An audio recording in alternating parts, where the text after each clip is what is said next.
Good afternoon, and thank you for joining us for today's webinar for a first look at alcohol and other drug prevention, a new practice-based tool for college campuses. Before we get started, I have just a few housekeeping items to run through. Today's presentation will be recorded, and a copy along with the slides will be sent out to all registrants. Attendees are in listen-only mode. However, if you'd like to chat with us or ask a question during the presentation, you can do so on the right-hand side of your screen in the GoToWebinar control panel. Finally, we invite you to connect with us on social media by tweeting @Kognito or using the hashtag #KognitoWebinars. I'd now like to introduce today's presenter, Kim Weiland. Kim serves as product manager for Kognito's education vertical, having previously served as senior client experience executive. Kim has had a diverse career across education, business, and nonprofits, with a focus on helping communities build capacity and tackle challenges and seize opportunities at the local level. Prior to joining Kognito, Kim served as the executive director of the Industrial Supply Association, which represents one of the largest manufacturing distribution channels. Kim graduated from Washington Adventist University with degrees in history and secondary education and holds a Master of Public Health and Global Health from George Washington University. Kim? Thanks so much, Scott. Very excited today to be talking a little bit about this new program. I want to make sure that I leave plenty of time for questions at the end. So we're going to do a bit of an overview of the product, the learning model, talk a little bit about some of the key learning objectives. We'll do a quick live demonstration and then get to your questions. So I just want to start talking a little bit about why we decided to build this program and why we're so excited about it. You know, we've been working in the higher ed market for well over a decade now, really partnering with universities and colleges in helping them upskill both their faculty and staff as well as their students on some of the core life skills. We have been really focused around the topics of mental health and wanted to expand to substance misuse prevention, as that is a very important part of the whole holistic mental health and prevention on campuses. We were really excited to do this as well because we wanted to think differently about how we would really present this topic to students and allow them to practice these type of skills. You know, we really talk about meeting students where they are, and we take that very seriously. The universities that we have worked with said one of the things we'd love to see is, can they get in and practice some of these skills that we're teaching them, such as assertiveness and bystander skills. So I'm going to talk a little bit about how we partnered with the universities we work with, some prevention experts, very closely with students to build something that's going to look very different than your typical alcohol and other drug training. So as I mentioned, our goal is to really be more than definitions. We want to make sure that the learning is embedded in experiential practice. So there are some core definitions, of course, that students need to learn, some social norming information and others, but very quickly we want to get them into experiential practice where they can take those skills, use critical thinking, and see how using those skills in real life will play out. We know for a fact that that leads to stronger self-efficacy, improves their confidence and preparedness to use those skills in real life, and leads to behavior change. We really want to meet students where they are on these skills. So we talk about upskilling, not building new skills.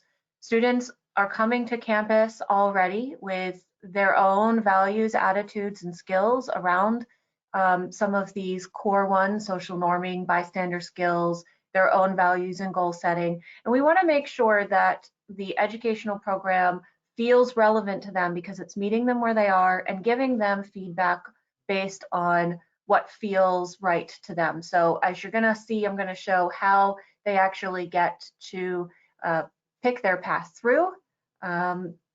really define what their values, their goals, their limits are, and then use that in all of these practice scenarios. So as I said, it's important for us to tailor to each learner. One of the key areas that we did this, as we know, is not everybody has the same approach to their drinking. There are some who are coming into campuses really having not drank, don't plan to drink.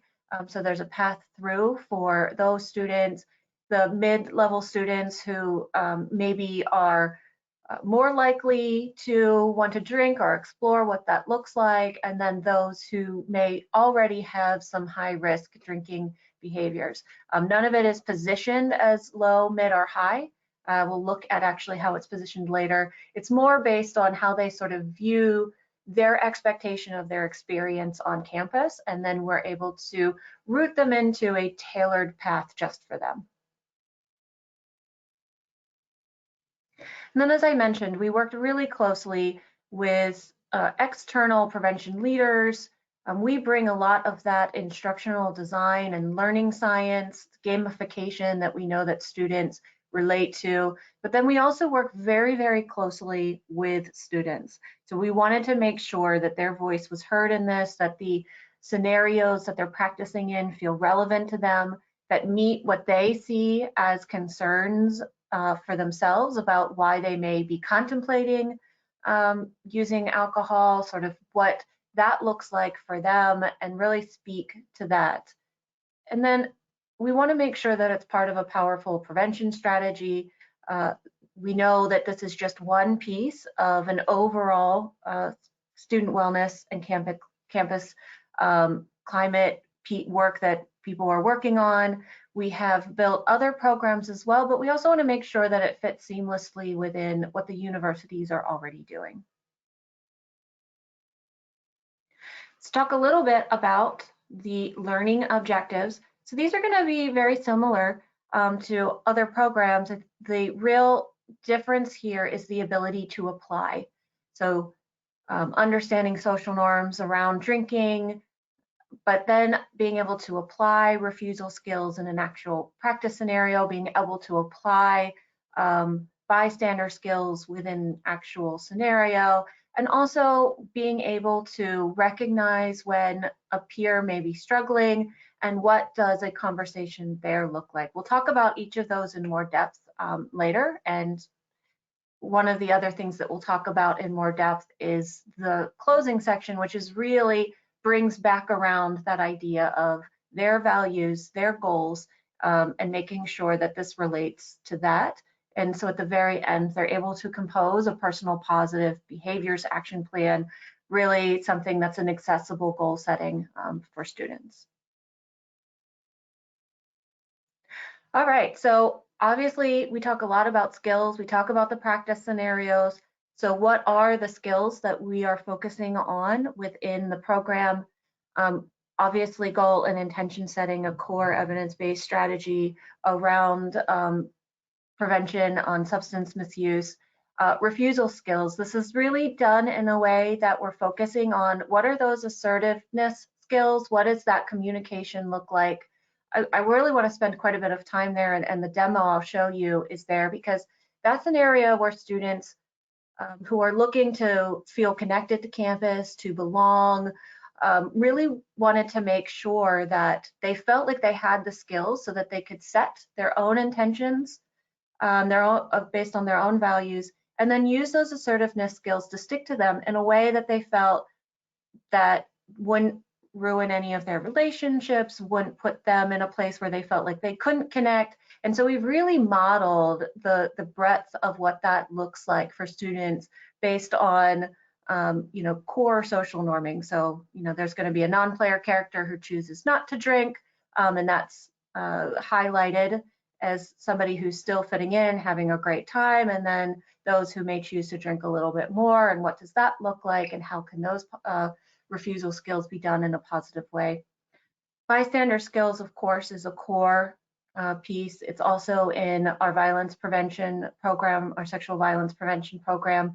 Want to make sure that students are identifying potential areas that may lead to negative outcomes and feel that they know how to intervene in those situations. It does not have to be direct intervention. So we teach the 3Ds and give them the ideas of different ways that they can be a bystander in that situation. And then obviously active listening. This is really core of what Kognito has been doing for a long time. And what are those active listening skills around things like helping others open up by using open-ended questions, being non-judgmental, really focusing in on that empathy side of it. So that is going to be in our helping a friend conversation at the end. So just really quick, just to our learning design, this is core for us. As I said, we want to make sure that you have the information that you need. So in our didactics, you're going to get more of that traditional learning where it's going to go through things like, social norms. It's going to go through understanding what a typical drink size is. It's going to talk about what the skill set is that you're going to use, but we want to very quickly get you into a practice scenario because as we know, being able to use a skill is going to much more deeply embed it and make people feel confident that they could actually use that skill in real life. So you'll see that we have 3 practice scenarios around those core skills that I talked about. And so we're going to talk a little bit about what each of those modules look like. But for each of those, you'll see they also have a dashboard. And the nice thing about the dashboard is they're going to get personalized feedback that's related to them. All of the feedback is phrased in the positive. It's all based on, here's what you did really well. You were able to stick to your limits. You used these types of refusal skills and going to encourage them maybe if there's areas where they could continually improve. That feedback is given within the conversation so they're actually able to adjust as they go. So as I mentioned, you're able to sort of choose the path that you want based on choosing a coach. So this coach will follow you through once you choose that path, and it's really based on the student's expectation of how alcohol will play into their college experience. For those who don't drink much, don't really want to drink that much because of the way it makes them feel, and then those who really see it as more a part of their experience. We want to make sure that not only are we meeting the students where they are, but nudging them towards really positive behaviors, especially those at the higher risk level. So this first one is around choosing your limits. As we know, college students, one of the things that we can really help them do is understand what a typical drink is, how they might set limits, and how they might be able to stick to those limits. Again, we've done this in a way that feels really relates to their experience. One of the things that students and those who work in this area said to us is there's lots of different scenarios, but the 2 that stood out is one where it's they're in before they're maybe going out, they're thinking about pre-gaming. One of our characters, Kevin, is going to be the one who is, not Kevin, Charlie is going to be the one who is much more looking to pre-game and drink more. Emma is your player character. She's really, as the player, you have set your limits and she's looking to kind of stick to those and how to do that well. And as I mentioned, Kevin is our non-player character who chooses not to drink the whole evening. It's really important that we make sure that social norming is not just actually here's how many people on campus drink, but actually model it in a way that shows that person having a lot of fun, feeling connected, and making that message in not the most overt way, but in the way that students are used to seeing it, right? In movies and other things they see, sometimes it's the character who's having the most fun is the one who's drinking. And in this one, it feels very, it feels right that Kevin is having a lot of fun, even though he's choosing not to drink.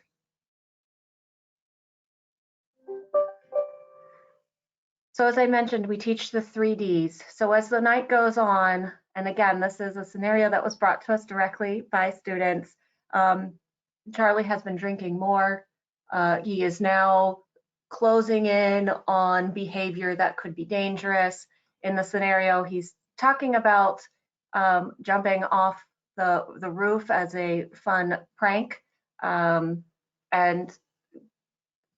your player character is going to step in and use some of those 3Ds in different ways to get him refocused on something else. You know, we're not making those types of decisions, but doing it in a way that, you know, he still feels like he has agency, he's making his decisions. It's not, it doesn't feel like this is going to hurt their relationship, but it is a solid way of teaching those 3Ds. Obviously, delegate is an important one for anyone who feels like the situation is dangerous, and we have highlighted that throughout.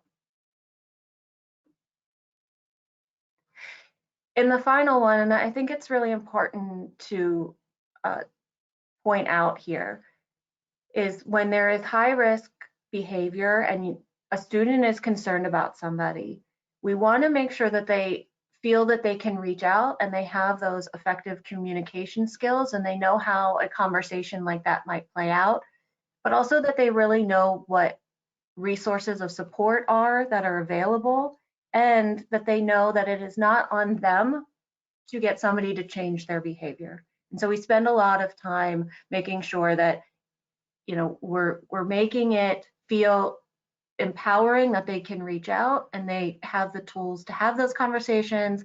But if a person chooses not to change, that's not on them. If somebody does not access support, that is not on them. So we want to foster these conversations and really spark this level of identification and support among students, but also not lay it at the feet of students to say, okay, you know, now you need to make sure that, you know, there's no high risk behavior going on. Really, there are supports available. It's not on you if that person chooses not to change. I think that's really important in these situations, especially since it might not just be a friend. It might also be somebody that they have outside of college. You know, many of us have family members and others who have struggled with addiction. So making sure that this feels applicable both within their scenarios on campus, but also outside of it.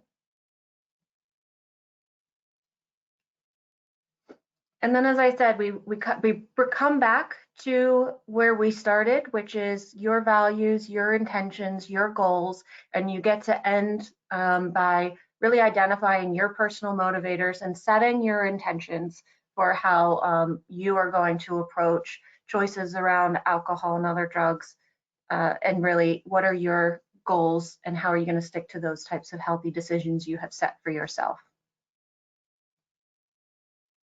So we want to do a quick demo because we can talk about practice scenarios, but until you've actually seen them. And I just want to point out, we felt it was important to make one of the scenarios a party. We heard that over and over again from both students and those who work in this field, because, you know, that is sort of the idea that students have coming in. We know that with COVID and not all drinking happens at parties for sure, that we wanted to put a message in here to relate this back to school protocols, making sure they're being safe, but also knowing that these skills are transferable and can be used in other scenarios as well.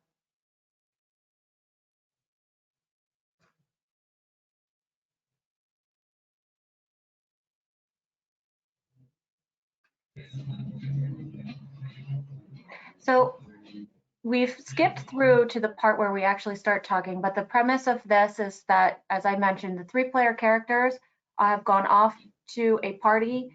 They are able to participate in different activities. So we have beer pong, they can go hang out and dance, or they can sit on the stairs and play a drinking game. They are going to, as I mentioned, get to use some of those assertiveness skills and stick to their limits. These were all scenarios that were brought to us by students. So excited that we were able to show these while also doing a lot of social norming. As I mentioned, Kevin does not drink throughout the scenario. So we'll start by talking, and we'll pick an activity, and we're going to hang on the steps.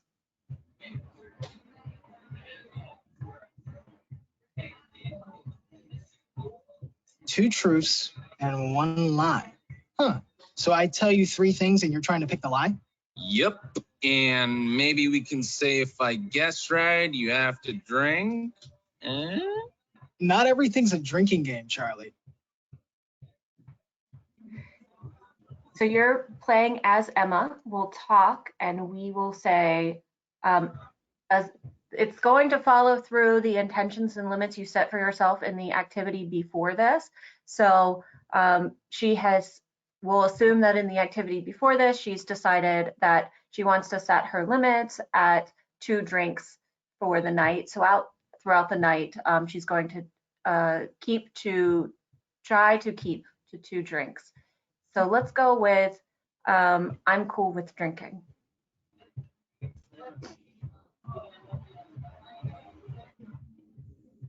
I'm cool with drinking.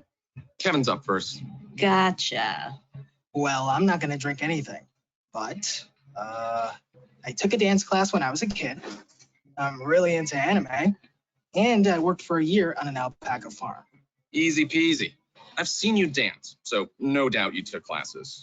No disrespect, but anyone who wears an octopus on their shirt is definitely into anime. And I don't think you could wake up early enough to be a farmer boy. I'm actually kind of iffy on anime. I'm glad you like it though, Ems. And I have no problem getting up early for animals. Nah, I see that. Guess I have to drink. Do you though? Your turn, bud. Sure. So you'll see that there's feedback from the virtual coach. We'll skip the feedback for this round and we'll look at it at the next one. But if we'll go and we'll pick, we need to tell our 2 truths and a lie. And we can do that pretty quickly.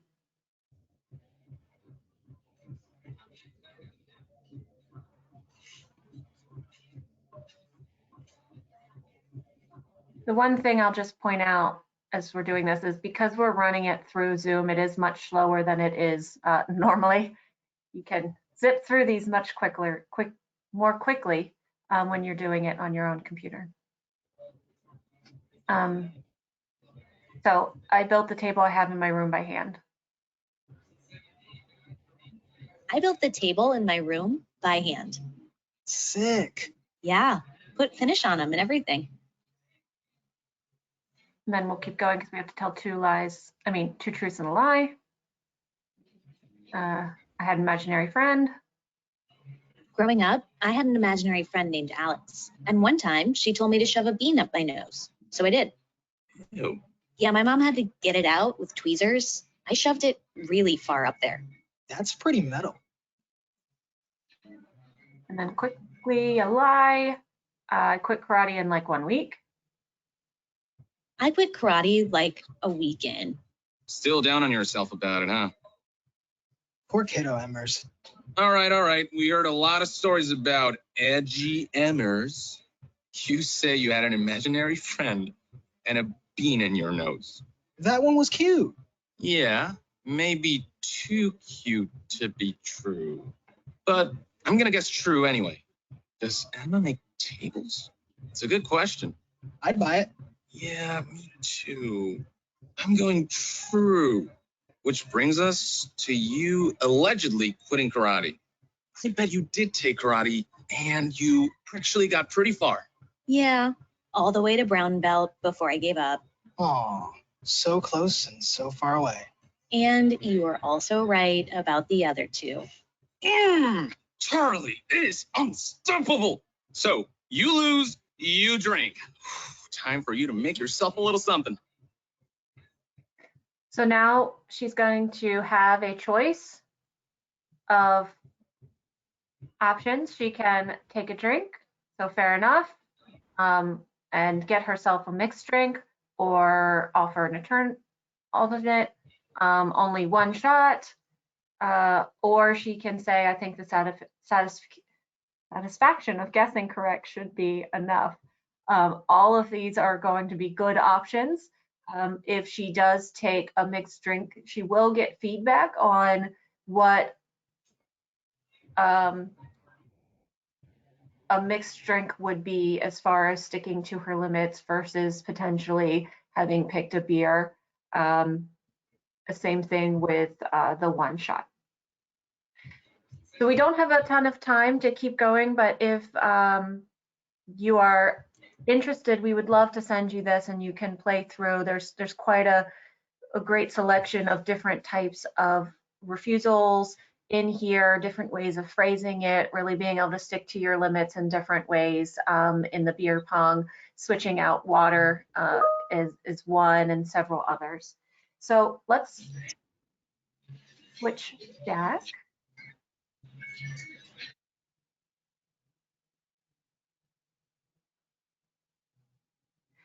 So I already mentioned that, this is part of a full prevention product line. We really wanted to make sure that we were covering some of the core topic areas that universities and colleges are looking to make sure that they have programming around. Bystander skills, as I mentioned, run across all of these, the active listening skills and supporting a friend, really empowering students as well. So we will continue to add to this as universities let us know what other topics they would like to see practice scenarios around. And I'll just quickly mention that at the same time we were creating one for higher ed, we were also creating one for K-12, maybe just a step further up the prevention spectrum, if you will. This one is really even more focused on the goal setting and the intentions, and really focused on some of the initial reasons that students begin to think about drinking, whether it is social stressors, wanting to fit in, those types of things, and begins to normalize conversations between students to support each other as they're thinking through these things and facing these things, has some of the coping skills. It begins the talk around what are some positive assertiveness and refusal skills that relate back to sticking with your values and your goals. So very excited to be launching both of these at the same time.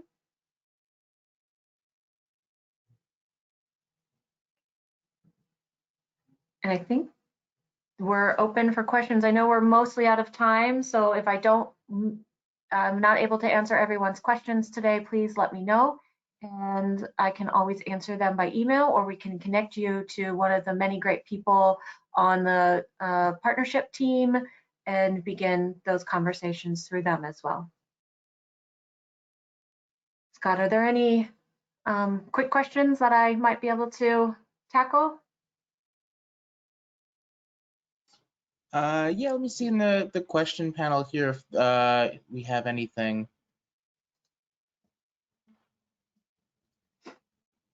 One that yeah, oh, go ahead. No, continue.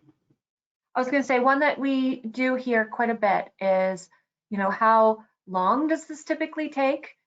We tried to keep it under an hour, so typical sit time for this is 55 minutes. That is with doing all of the practice scenarios and really being able to get in there and make sure that you're able to use the skills enough to feel pretty confident in using them in real life. All right, thanks. And it doesn't look like we have any questions, but we encourage you to reach out to us if you want to reach out to Kim. Her email is there, and if you want information specifically tailored to your school about how this can be implemented on your campus, you can connect with us at info@kognito.com. We are at the hour, so I want to be respectful of everyone's time. I want to thank Kim for giving this wonderful presentation today, and thank everyone on the line for giving us their time. Thank you so much, Scott.